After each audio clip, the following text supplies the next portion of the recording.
Hello and welcome to episode 80 of TBR, the To Be Read podcast, where we talk about the books we love and the topics that interest us. I'm Patrick Stemp, and as always, I have with me Michael Ronn and John L. Monk. How are you guys doing?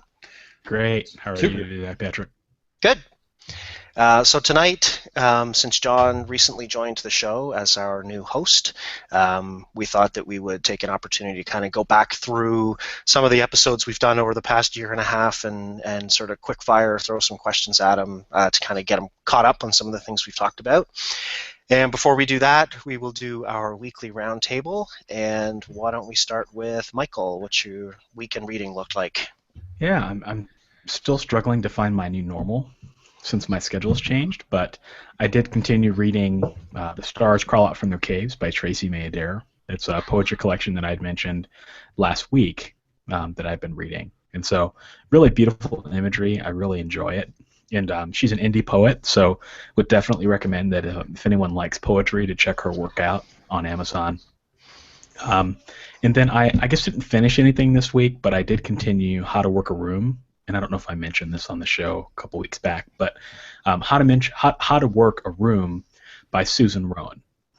Have you guys heard of that? No. Other than from you, I think you have mentioned it. Yeah, I think I've mentioned it. I never finished it. But basically it's how to create lasting connections online and in person.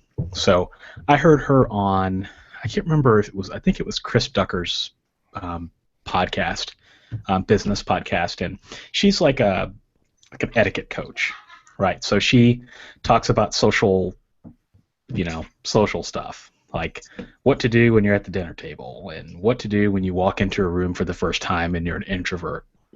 Yeah, exactly. And so she talks about like the unwritten rules of personal interactions, and I enjoyed it. I'm enjoying it. It's definitely helpful for me as a textbook INTJ.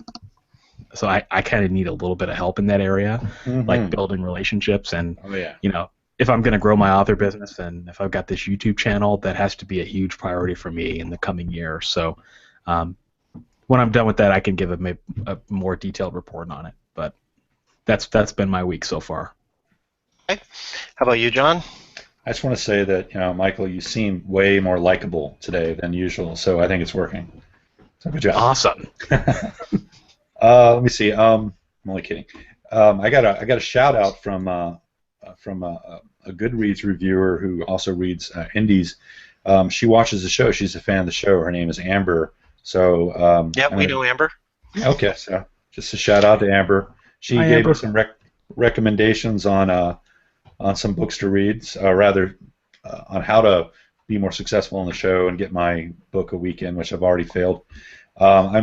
I'm reading Gods of Chicago right now by Aaron Sykes. It's a really big one, and I'm reading it because I agreed to beta read a second book, and I found that I was a little lost. So now I'm reading the first book, and it's 120,000 words. Really long book for me because I read kind of slow, because it's just the way it is. What else? AJSykes.com. He said, because I told him I was going to mention his book on the show. He said anybody who goes to AJSykes.com and sends him a message saying that they heard about the book on the TBR podcast will get a free copy of Gods of Chicago. I'll tell you right now, he's an editor for Darren Wearmouth. He's a good writer. I mean, he's actually a really good writer. Some really clever turns of phrase that I highlighted, but we don't have time in this show today, so I'll pass on that. Cool. What's really cool about the books, you should remember to mention that again at the end of the show, just to kind of try. I'll try to remind you. Okay. That's it for me, I guess. Is that your reading then? Yeah, pretty much. Hello? Hello? Hello? Testing? You there, Patrick? Uh-oh. It's not going to be one of those nights, is it? I think he's frozen. So we'll give Patrick a second. There you go. I wasn't sure if that was me or it's bad etiquette. Sorry about that. Did you guys freeze too, or was it just me? No, just you. Okay.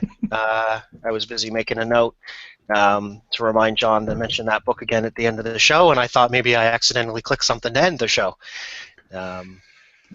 Okay. Yeah, you're up.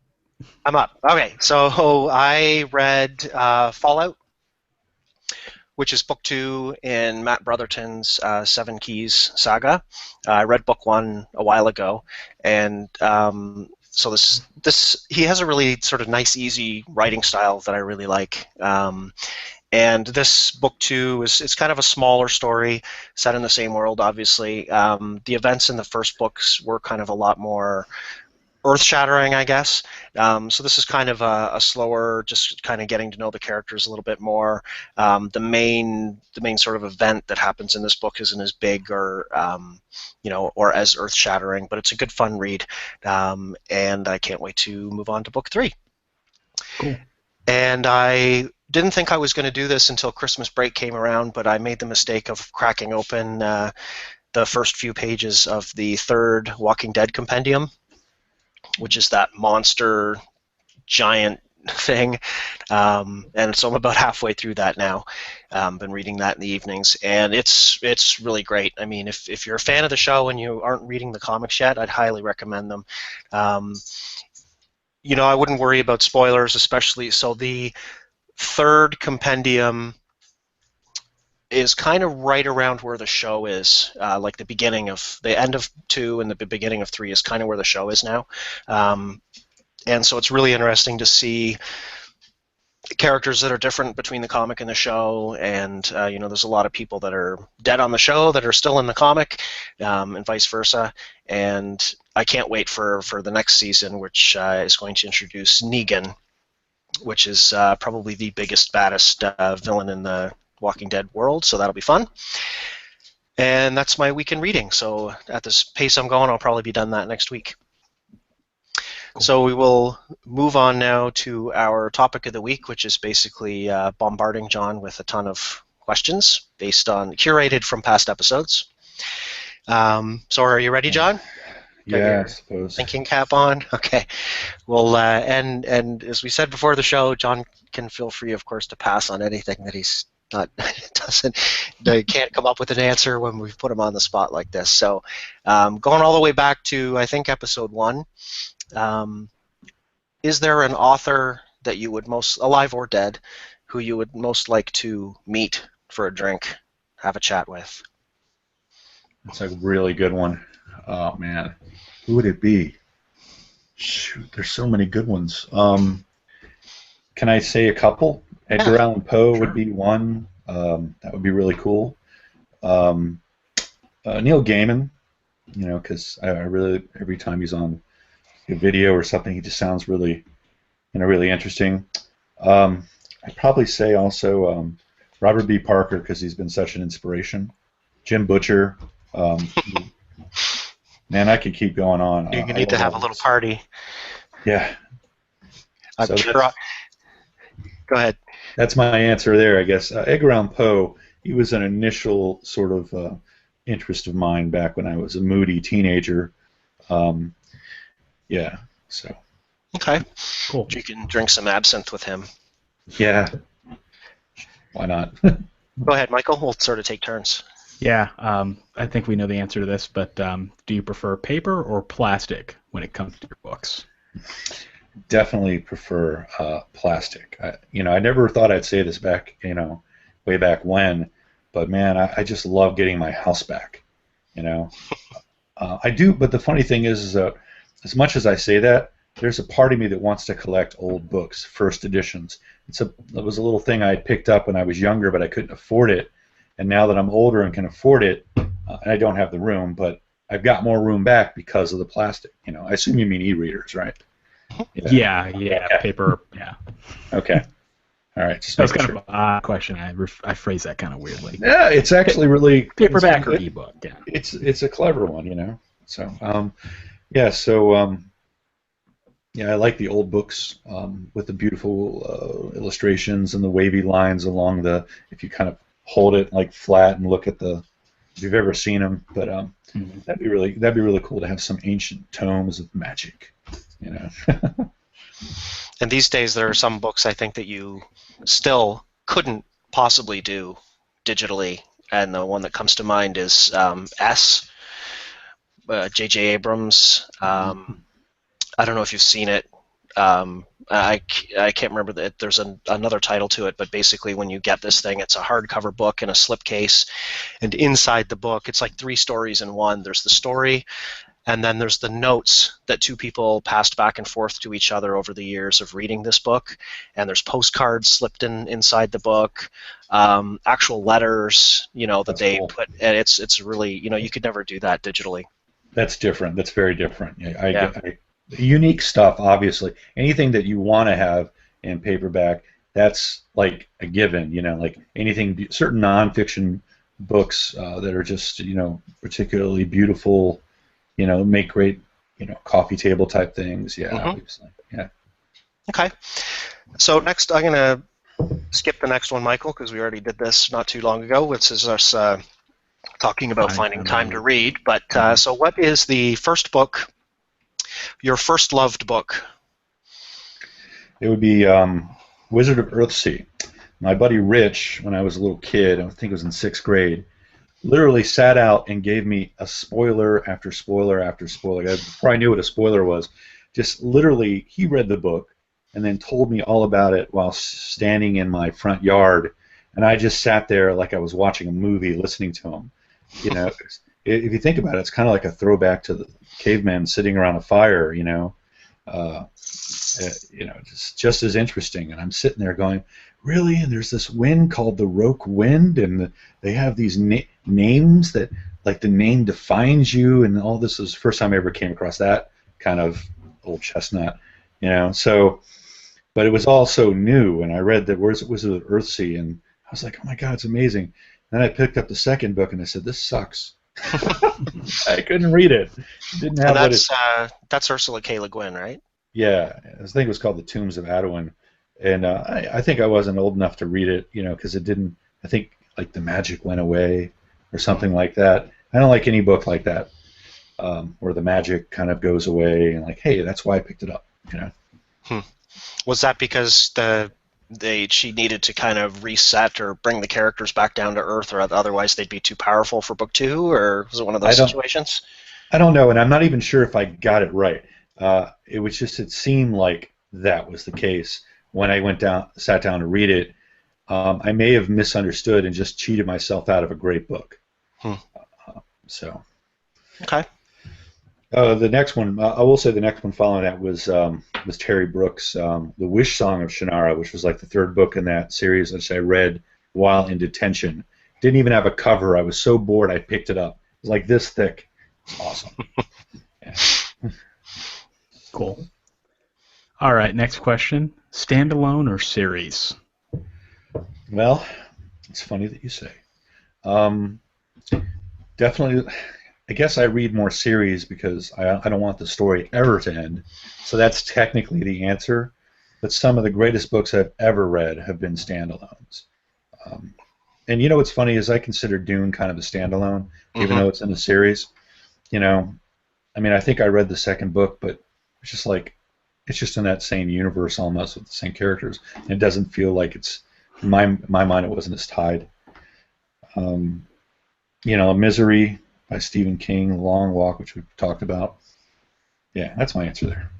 Okay. Series, I guess. Yeah. Who is your favorite? And I'll also say with these, you don't have to stick with books, but who is your all-time favorite villain?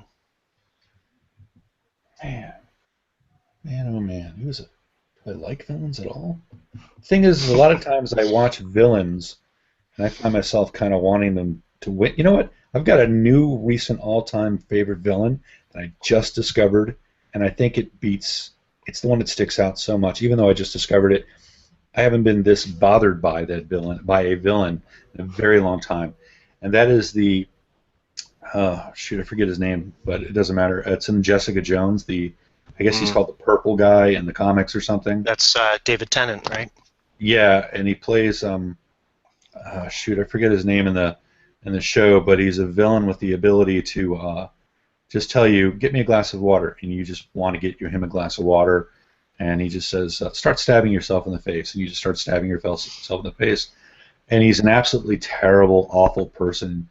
He's a rapist who doesn't know what he's doing is rape. He thinks you wanted to do it, and he made you want to do it. or whatever it is that he wants you to do. And that freaks me out. There's something about losing your control that freaks me out. So does that character have any,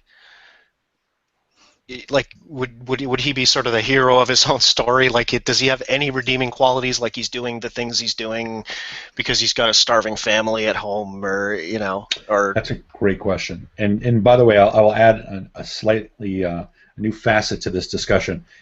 He is completely 100% awful. He's amoral.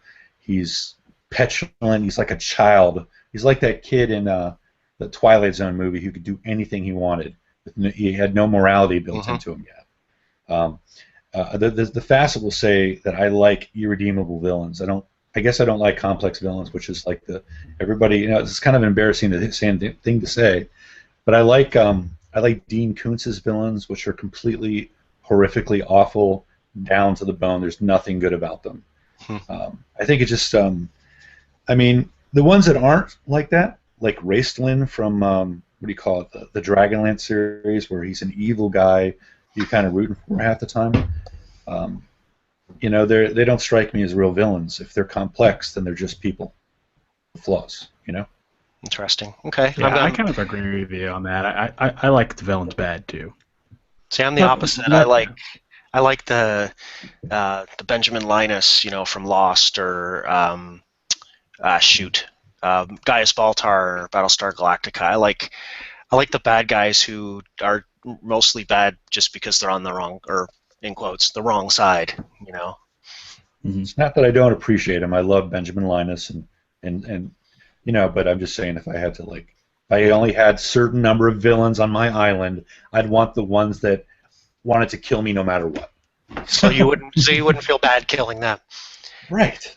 That's right. Go ahead, Michael. Well, should books ever be banned? Not really, no. I want to know are we allowed to cuss who the a-holes are?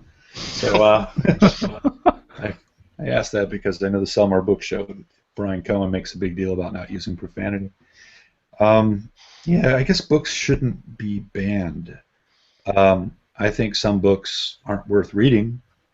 And they won't get read if there is no interest. No, they shouldn't be banned. Okay. Which book would you most like to see become a movie or a TV show that hasn't already?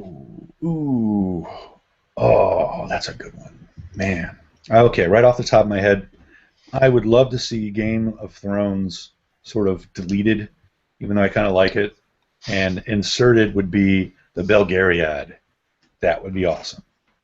By David Eddings, or the Shannara series, or all those books that everybody knows about who's a science fiction and fantasy geek, but nobody in Hollywood's ever heard of at their dumb parties, or anybody at your job. They've just never heard of it, like Ringworld. That would be a great movie. That'd be a freaking awesome movie. And the idiots out there, they'd probably say, "Oh, you're ripping off Halo. Ringworld's ripping off Halo." So, is that entertaining enough? I get some passionate questions. Excuse me. All right. Well, what are your thoughts on brick and mortar bookstores? Oh, let me think. Well, I mean, I used to love them. I love walking around them. Now I feel guilty. I walk around them going, "Yeah, I'm not going to buy this. I'm going to get it on my Kindle, and I'm using their real estate." So now I just sort of feel guilty about them. I wouldn't mind if I got like a Kindle Scout deal with Amazon, having my book show up in their bookstore, and then I would change my tune completely. I don't think they should be shut down or anything like that. I think the market will sort that all out. I know there's a lot of people who still go to bookstores, So. Yeah, I do the same thing you do. I mean, I will go and look around in the bookstore, but I'm not usually buying anything. I'm scouting out stuff to pick up when I get home from Amazon. Don't you feel Or guilty? Kobo. No. I don't. No. I mean, bookstores are businesses like anything else. They have to adapt. Or yeah, I mean, if they change the price point, I might consider. If it was cheaper to get the paper book, I might, it's, I don't know. And honestly, even browsing I find to be more enjoyable online now. So I don't go to the physical bookstore that much anymore because all the books are spine out, and versus online where you can see the covers, and something is just kind of more likely to catch your eye that way. I know it sounds funny, but I'd even pay a $5 fee to browse a bookstore just to get that guilty feeling to go away. Just buy a coffee while you're in there. I actually do. That's exactly what I do. Is I buy the coffee, and I'll sit down and I'll kind of look at the book or whatever over in that little area. Let's see, authors who cross genres. So do you like your authors to, do you prefer it when Dean Koontz sticks to horror, or do you like it when they sort of play around in different genres? I think I like it. I do think I like it. Dean Koontz, he's just, the genre of Dean Koontz is Dean Koontz in my mind. Stephen King, kind of the same deal, even though I'm not as big a Stephen King reader, which is going to change, by the way, after The Long Walk.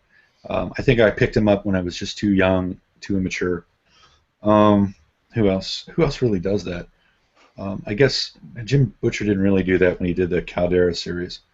It was just a different kind of fantasy, I guess. I didn't pick up the J.K. Rowling kind of detective thing. I thought I was a little bit, I sort of stigmatized her. I said, in my mind, I was like, stick to your strengths. And now here I am writing this cross-genre stuff, and I got to think that, and I think I'm seeing it as people are saying, John, stick to your strengths. You can't write thief books. And yes, I can write thief books. But whatever. So. Okay.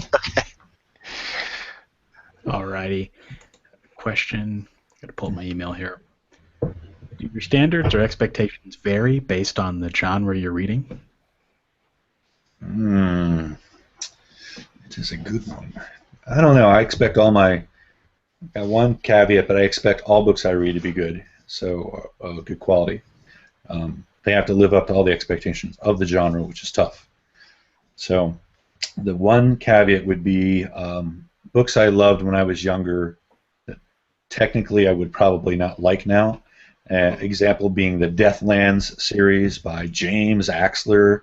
A million different people wrote under that name. It's this kind of post-apocalyptic world. I mean, heck, when I was a kid, I thought the writing was a little kind of flaky, and I liked everything. I mean, but I'd read that from nostalgia, and like other books like Raymond E. Feist, I don't know how to say his name. Like, I don't know if he has his characters smirking their speech and raising their eyebrows shoutatiously. I don't know what he's done. I haven't read it in a long time, but I bet if I picked it up, I'd be going, oh, yeah, I would have edited this a little bit differently, So. Okay. Yeah. You can follow along with me, Michael, but I'm going to skip the next one and go to, when you're reading, what kinds of things pull you out of a story? People tugging on my arm while I'm reading. No. Funny enough, like, as much as you know me, I've used profanity in my story, but profanity popping up somewhere on the 10th chapter, like really vulgar stuff, that kind of throws me. I want what's called the, I think it's called the director's promise or something like that. I want to see the curse word in the first chapter, which I didn't do with Kick, by the way, but it was my first book. I made that mistake. So there's that. What else? People's eyebrows arching shoutatiously. That definitely pulls me out. A gigantic long block of text of a quotation, and he said way at the end, like, really? It kind of throws me. What else? Stupid motivations, information dumps, prologues, and little kids pulling on my arm while I'm trying to read essays. That's about it. I don't have kids, but that would be a weird thing. Okay. How do you feel about cliffhangers? Let me see. I don't know. I mean, there was a Jim Butcher one that I was absolutely delighted by. I think it was like 4 books ago in the Dresden Files. the very, very last page, something amazing happens. I'm not gonna ruin it for you because that's a bad spoiler, and I don't remember the name of the. I think I do, but I'm not sure. Yeah, so I liked it because I trusted him. He was 11 books in at that point or something like that, and I trusted Jim Butcher. Like he'd earned that trust with me that he could make the most ridiculous cliffhanger and make me wait a year to read the next bit, and I was okay with that. I think a lot of the reviewers are the same way. But if I picked up somebody's book and I didn't know who they were, and and I didn't know, and they didn't have a second book yet out, but it said book one, and I saw some cliffhanger, that would piss me off. So let me ask with the Jim Butcher one. I totally get the the earned trust thing, but in that particular book, did he wrap up the primary sort of events Yes. and then tacked on the cliffhanger? Okay, so that's yes. okay. Yeah. Right. Yeah, he didn't. Yeah, you're right. I guess I don't know. I guess that's the type of cliffhanger that matters. You got to wrap up the story, and then you go dun dun dun. It's like a hook. It's a hell of a hook that he put in there, though. I'll tell you that. Let's see. What fictional world would you most like to visit? Oh, any world. First off, a couple of answers. Because that's what I do. Any world where immortality is possible, because I have this terrible fear of death. It's like, what a curse. Gonna die one day. All right, so that would be really cool. Like where you could have a robot brain or something like that, or magic, anything with magic powers, straight up. But if I had to pick a specific author's world, which I'd like to do, I'd say the Lawrence Watt Evans world, Ethshar, because it's got a bunch of kooky, cool, very delightful, colorful characters. If you've never picked it up, pick up the Misenchanted Sword by Lawrence Watt Evans, and then send me an email thanking me. Yeah, the Misenchanted Sword. The Misenchanted Sword. Okay. It's Terry Pratchett's like really kind of off the wall, and then you got like other people. It's like like Tolkien, and he doth beget the father of this. It's like it's much more formal and stilted. So Lawrence Watt Evans is kind of right here, a little bit to the right. So it's very serious stories with fun and amusing characters and some dark characters, but it's really cool. Okay. Cool. Yeah. Okay, so pick a genre or a. Oh, sorry about that, guys. Pick a story or a genre mashup, and then two ideas that you'd like to see together. Man, that's a ridiculously difficult one. All right, genre mashup. Let me see, a world where like a noir world with like vegetable people kind of move together. I think I have a story about that. Oh shoot! Is that your final answer? No. I don't know. I guess it's already been done. I'd say like a Western kind of horror, a Western fantasy, and I guess it'd be like the Dark Tower series, which is on my kind of TBR list. I got to reread book one and kind of get into it again. What was the two ideas? What was the second part? It was just a single sort of question, like to mash up two genres or two stories. Yep. Yeah. Boils down to more or less the same thing. Yeah. Let's see. Do you give up on reading a book if you're not enjoying it, or do you stick with it to the bitter end? No, I give up on it, and it's got to fail pretty bad. It's got to fail pretty bad to do it. It's not usually I'm not interested. It's funny if it's trad pub, it's not because I'm not interested. It's because the delivery was bad. In indie fiction, oftentimes it's just because it's like I don't care. And it's because they've failed some element of storytelling. Somewhere in the storytelling, that's where curation kind of does help. I feel terrible and like I'm stabbing all indies in the back, but I think a lot of indies, if they're honest, they just kind of admit it too. So yeah, I'll definitely abandon books. I've done it a lot. So. Okay. Yeah, totally agree. Next question. Best sidekick. A sidekick. Is that a question? Best sidekick. Oh, Yeah. best sidekick. I thought you said a sidekick. Oh, I was like, okay, best Who do you sidekick. like? Okay, oh shoot, I forget his name though, but I read it like 25 years ago. There's a book called Once Around the Realms. It's a Forgotten Realms book, um, and it's got this character named Volo, right? And I think he's got a sidekick named something Burrows, and he's really funny and quirky, and he sticks around with Volo, because Volo's a fascinating world traveler and stuff like that. So that was kind of fun. It's a little bit obscure. I don't know a lot of books that I've read with sidekicks. I guess I've seen TV though, like Batman and Robin. That's about it. Okay. Do you enjoy multi-author or collaborative works, or do you find that you prefer books written by a single author? It just depends. I love Larry Niven and Jerry Pournelle, their stuff. Uh, Anything with those two guys, I'd read, and actually, I'd find myself really questioning whether or not I'd read it if it was just one of them. Just because it's ingrained in me when they get together, it's like peas and carrots, Forrest Gump would say. And then there's Tracy Higbee and Margaret Weiss, same deal. I want them together, Whatever they did together was magical. So. Okay. Oh, I was waiting for Michael to read the next question and realized it was one that I had added at the end on my own list. So this is our last question, which is, what's your favorite place to read? Like, do you need a quiet place? Or are you okay reading with noise going on around you? I like to read in coffee shops. There's always some kind of like motion on the edges of my horizon. There's a little bit of noise. There's a change of music that I didn't pick.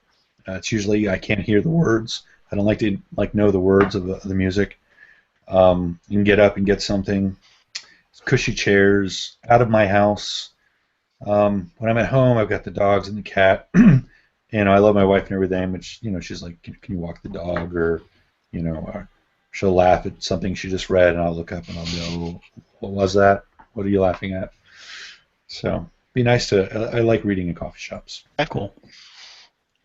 That is our list of questions for John. You did very well. You did very well, John. You made it through the list. Passes. There were no tears. Yeah, no passes. So okay.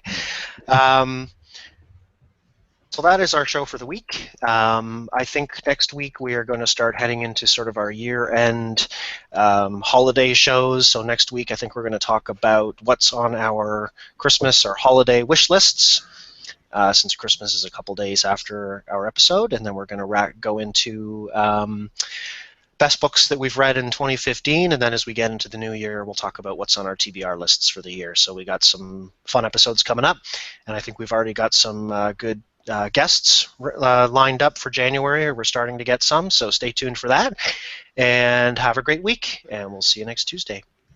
Take care. Good night, guys.